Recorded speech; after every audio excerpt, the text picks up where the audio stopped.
بسم اللہ الرحمن الرحیم۔ کیا موسیقی حلال ہے یا حرام ہے، اس بارے میں جو میں آپ کے سامنے کچھ گزارشات پیش کروں گا کہ موسیقی حلال ہے یا حرام ہے، اس بحث میں ہم نہیں پڑھتے فی الحال۔ اس کے بارے میں میں تفصیل سے جو ہے ویڈیو بناؤں گا، لیکن جن حضرات نے یہ کہا کہ موسیقی حلال ہے، انہوں نے قرآن کی کچھ آیات سے استدلال کرنے کی کوشش کی ہے، ان کو مغالطہ ہوا ہے۔ پہلی آیت جو میں آپ کے سامنے پڑھتا ہوں، اللہ فرماتے ہیں قُلْ مَنْ حَرَّمَ زِينَةَ اللَّهِ الَّتِي أَخْرَجَ لِعِبَادِهِ وَالطَّيِّبَاتِ مِنَ الرِّزْقِ۔ اے پیغمبر کہہ دیجئے کہ اس زینت کو جسے اللہ نے اپنے بندوں کے لیے پیدا کیا ہے، اسے کس نے حرام کیا، یعنی وہ حرام نہیں ہے۔ تو موسیقی زبان کی زینت ہے، اس لیے انہوں نے کہا کہ وہ جائز ہے، حالانکہ یہ استدلال غلط ہے، یہ قرآن کو نہیں سمجھا گیا صحیح طرح کہ اللہ تعالیٰ اس آیت میں کیا فرماتے ہیں۔ اس سے پہلے اگر آپ جائیں گے تو یا بنی آدم قد انزلنا علیکم لباسا یواری سوآتکم وریشا، وہ لباس کا ذکر ہے۔ آگے جا کر یا بنی آدم خذوا زینتکم عند کل مسجد، آدم کی اولاد ہر عبادت کے وقت لباس پہنا کرے۔ تو یہ جو ہے یہ مشرکین کا ایک رسم تھا کہ وہ جب عبادت کے لیے آتے تھے، حج کے لیے آتے تھے، تو اپنے کپڑوں کو اتارتے تھے اور ننگا ہو کر جو ہے وہ طواف کرتے تھے اور کہتے تھے کہ ان لباس کے اندر ہم نے گناہ کیا ہے تو اللہ کے گھر کا طواف اس میں نہیں کر سکتے۔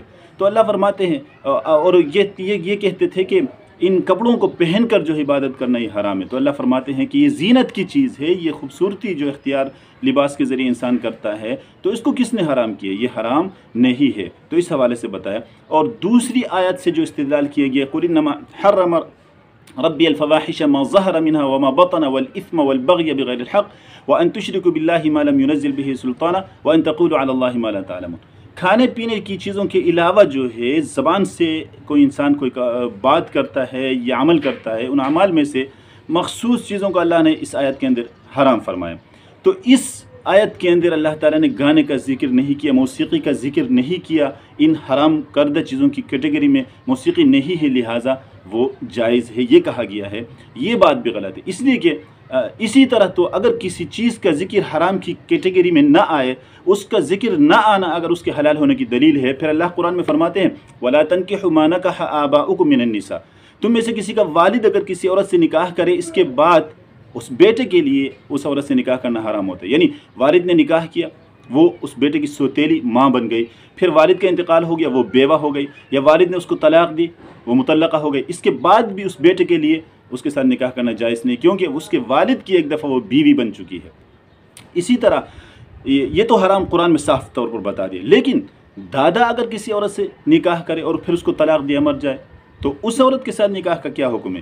یہ تو یہاں نہیں بیان ہوا۔ اب کوئی کہہ سکتا ہے کہ اس کا ذکر نہیں ہے لہٰذا اس کے ساتھ نکاح درست ہو، یہ غلط استدلال ہے، حالانکہ وہ بھی اسی طرح ماں کی طرح حرام ہے، سوتیلی ماں کی طرح حرام ہے۔ اسی طرح اللہ نے فرمایا حرمت علیکم امہاتکم، تمہارے اوپر تمہاری مائیں حرام ہیں، اور دادی نانی کا ذکر نہیں کیا۔ اب اگر کوئی یہ کہہ دے کہ دیکھو اس حرام کی کیٹیگری میں دادی اور نانی کا ذکر نہیں، لہٰذا محرمات سے اس کو نکال دیا گیا، حلال کا اس کو کوئی کہہ دے کہ وہ حلال ہے۔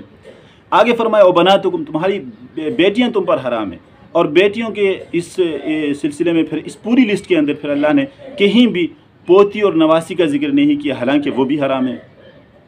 آگے چل کر اللہ تعالیٰ نے فرمایا وَلَا تَنْكِحُوا وَأَن تَجْمَعُوا بَيْنَ الْأُخْتَيْنِ، دو بہنوں کے درمیان تم جمع نہ کرو، دو بہنوں کے ساتھ ایک ساتھ نکاح نہ کرو، یہ بھی تمہارے لیے حرام ہے۔ لیکن اگر کوئی پھوپھی بتیجی کو آپس میں جمع کرے، کوئی خالہ بانجی کو آپس میں جمع کرے، کوئی ماں بیٹی کو آپس میں نکاح میں جمع کرے، اس کا بھی ذکر جو ہے اس پوری لسٹ کے اندر نہیں ہے، تو کیا کوئی یہ کہہ سکتا ہے کہ جب اس لسٹ کے اندر ان کا ذکر نہیں ہے تو یہ بھی حرام نہیں ہے؟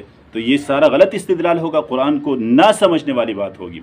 تو اصل میں یہ ہے کہ اللہ قرآن میں فرماتے وَأَنزَلْنَا إِلَيْكَ الذِّكْرَ لِتُبَيِّنَ لِلنَّاسِ، اے پیغمبر ہم نے ذکر اس قرآن کو تمہارے اوپر نازل فرمایا تاکہ آپ واضح کر کے اس کو بتائیں۔ جو چیز یہاں جو ہے مبہم رکھتے ہیں، کسی چیز کی اگر وضاحت نہیں ہوئی ہے تو آپ اس کو واضح کر کے کھول کر جو ہے وہ کیا کرے، امت کو بتا دیں۔ دوسری طرف امت کو اللہ نے حکم دیا وَمَا آتَاكُمُ الرَّسُولُ فَخُذُوهُ وَمَا نَهَاكُمْ عَنْهُ فَانْتَهُوا، پیغمبر جس چیز کا حکم دے اس کو لے لو، اور جس چیز سے منع کرے اس سے رک جاؤ۔ اور فرمایا کیوں وَمَا يَنطِقُ عَنِ الْهَوَىٰ إِنْ هُوَ إِلَّا وَحْيٌ يُوحَىٰ، یہ اپنی طرف سے بات نہیں کرتے، یہ وحی ہے، ان کی طرف وحی کی جاتی ہے۔